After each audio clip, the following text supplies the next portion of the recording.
Harlan's through, he may go for it, still going, trying to barge his way through, goes to the shot, what a goal! Arriving Rian O'Neill from an almost impossible angle, and that's the rousing score Armagh were looking for.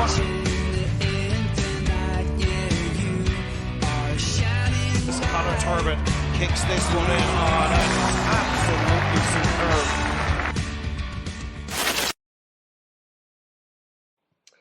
So Blaithin, obviously, big couple of weeks for Armagh coming up here.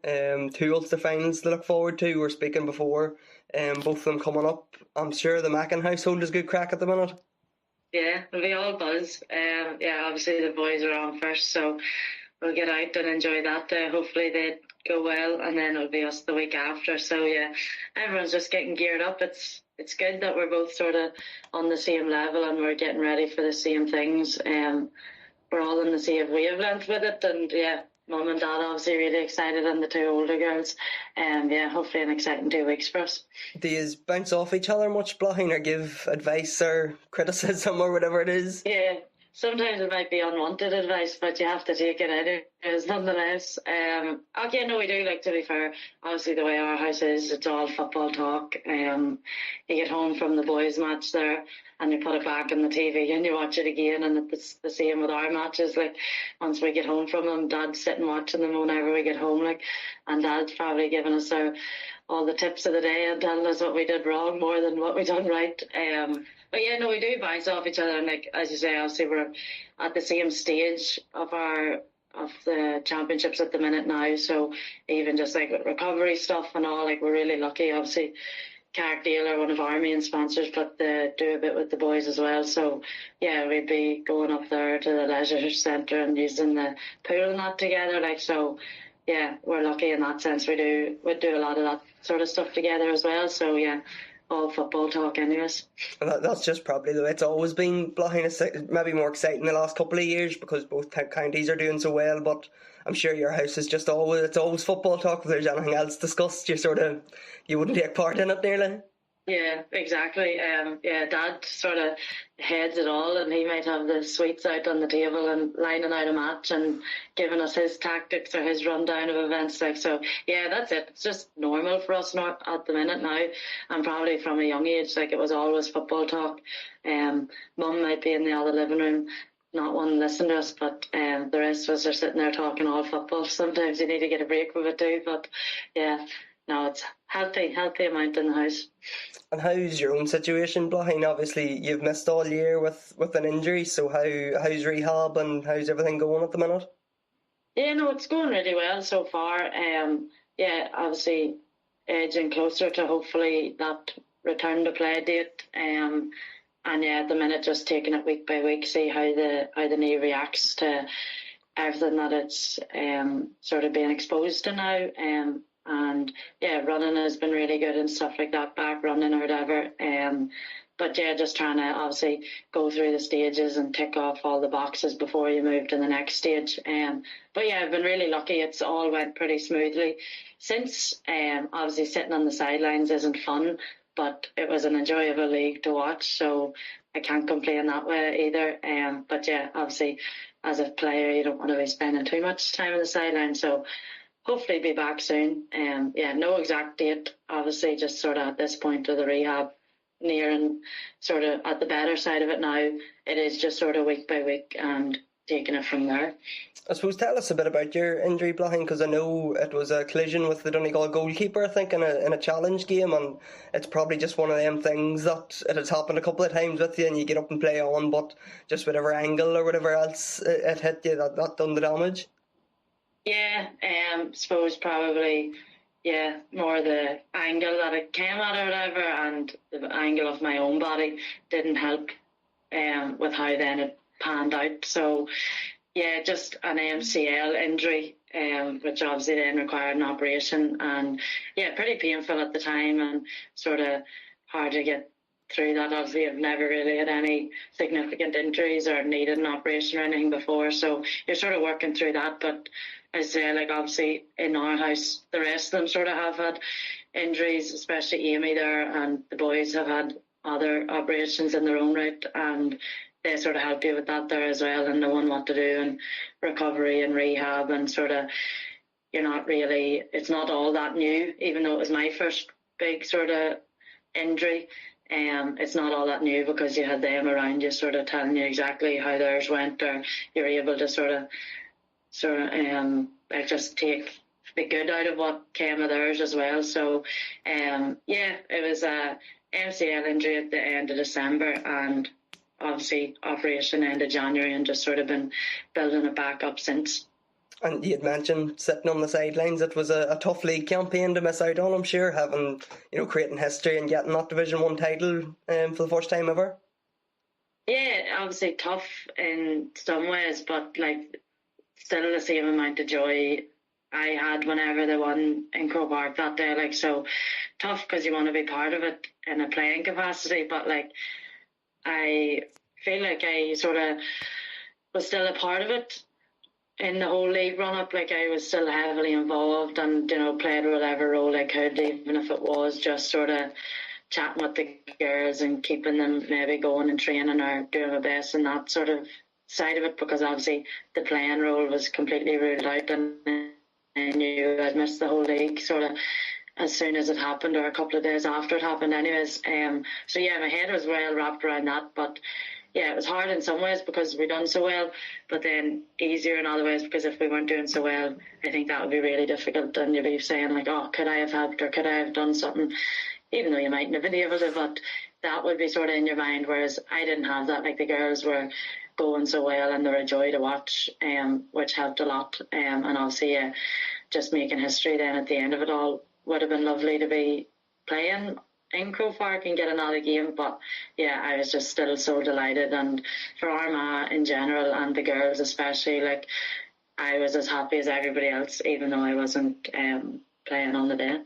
And I suppose, what does it mean to Armagh to have got over the line, Blaithin? Because I know it was a bit of a struggle the last few years trying to get out of Division 2, getting beat. I think Kerry beat you 2 years ago in the Division 2 final. You've finally done that last year, and your first time up in Division 1 from, I think it was 2016 or 2017.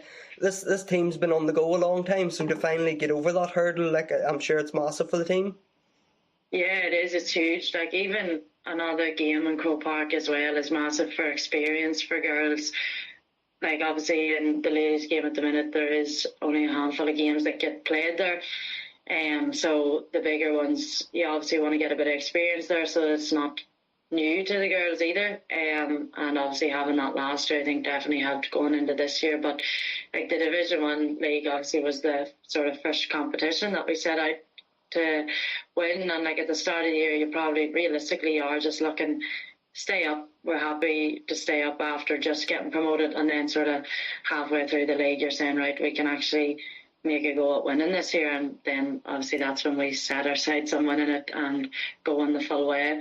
And yeah, luckily enough we came out the right side of it. But yeah, even for Armagh football in general, obviously, as you say, we struggled in Division 2 for a few years, just not being able to get out of it, and we needed to be in Division 1 to be able to compete in the senior championship. So getting back up there was massive, but then actually competing in Division 1, I think hopefully will give us confidence going into the championship as well.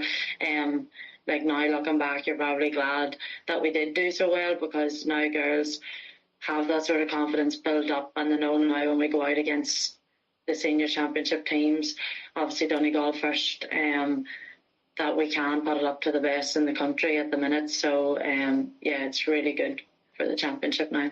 You are probably following a path that Kerry and Meath have set before you, Blaithin. They won Division 2, went up and won Division 1, and suddenly they're competing for All-Ireland titles. I'm not going to try to get you to say Armagh's going to win All-Ireland, but it shows that you are at that level now, that you can hopefully push on and be competing for All-Ireland titles.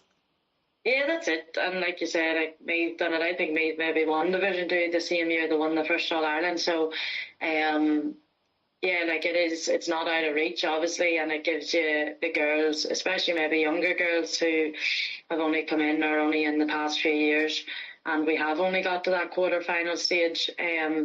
It gives them a wee bit of confidence that we can push on, hopefully further than that, and yeah, we can play well against the best teams at the minute. So yeah, Meath and Kerry definitely set out the stall and Kerry obviously done the exact same as us, 1 Division 2 and then 1 Division 1. So, yeah, it's really good confidence that they're the teams that we're sort of aspiring to be like and be better than eventually.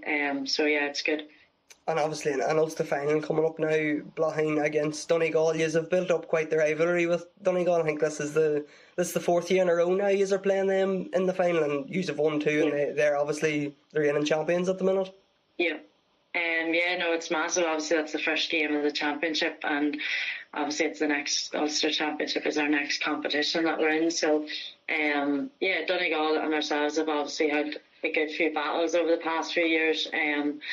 Yeah, past 3 years, I think, or 4 maybe, right, have been against them. So we know each other really well, and obviously teams have probably changed for us and for them this year. And normally we do get a game against them in the league, which we haven't had this year. But yeah, we know each other inside out, how we play and set up against each other over the past few years. So it'll be a really good battle, and yeah, it'll be a good game. They seem to all sort of go down to the wire. I think he's beat them by a point the first year. Yeah. Extra time the second year. Obviously they edged it last year, so it always goes down to the wire between the two of you. Yeah, it really does. Like we're probably well matched, and yeah, like we're obviously 2 really good teams at the minute, and Donegal are a brilliant side, and they bring a lot to the table. So it's a tough battle every time you go out against them, and yeah, it's definitely not an easy game to come out the right side of, and obviously we didn't last year, so we'll be looking to push on and learn from our mistakes from last year to hopefully do better this year. Blaithin, just before I let you go, I'll ask you a bit about Australia. Obviously you've spent, I think you have 2 seasons done now with the Melbourne Demons, so how have you found it? How are you enjoying it? How much different is it from Gaelic football? Yeah, no, I love it. Like, Melbourne's brilliant, and our club over there is brilliant. It's obviously really nice to have Amy there last year and coming back again this year. Yeah, there is differences, and there's a lot of similarities that you can sort of bring over here that you've learnt over there, especially with your sort of maybe training away from the field side of it. With the professionalism over there, you learn a lot about how you go about your day-to-day, and then over there you can bring a lot of the speed into it that you've got over here, and different sort of skill sets that we use here to over there. And yeah, obviously it's still a kicking game, so our kicking ability helps us over there, that we've obviously been doing from we were no age over here. So yeah, no, it's brilliant, and we're very lucky with the club that we have, that they let us and will continue to let us play for Armagh and then head over there after. So we're sort of getting the best of both worlds at the minute. But yeah, we'll just be all focused on Armagh, and they're really good that they support us over here just as much as they do over there. Like, they'll be looking you to win over here, so they were delighted for us in the league final. And they really do be rooting for you, like, which helps a lot, because you're not under any pressure to be getting back over. And yeah, I think they both go hand in hand at the minute. Like, the physicality over there is obviously a big difference, but it sort of helps you over here then with your strength side of it as well. So yeah, they go pretty well together. Was it difficult coming back over to Armagh? You've probably spent so long trying to learn the rules and the skills that are involved in Aussie rules, and then you come back to Ireland and you're suddenly dealing with a round ball and all again. Was it difficult to transition again once you're trying to learn so many new skills and stuff? Yeah, yes and no. Like, it obviously comes back to it pretty naturally because you've done it for so long. But yeah, like, you definitely have to get the round ball in your hands again and start kicking it again. And obviously it's all punt kicking over there, basically. It's all through the laces, so you have to get used to the side foot kicking and stuff again. So, and the rules, you're maybe going in a bit harsh on the tackles sometimes at the start, but you soon learn that you're not allowed to do that when you come back. So yeah, no, it's yes and no. Once after a week or so into training, you're just back to normal, and it feels like you were never away. No, that's great, Blaithin. Thanks very much for that. No worries, thank you. Someone hurls through, he might go for it, still going, trying to barge his way through, goes to the shot, what a goal! So Blaithin, obviously, big driving Rian O'Neill from an almost impossible angle, and that's the rousing score Armagh were looking for.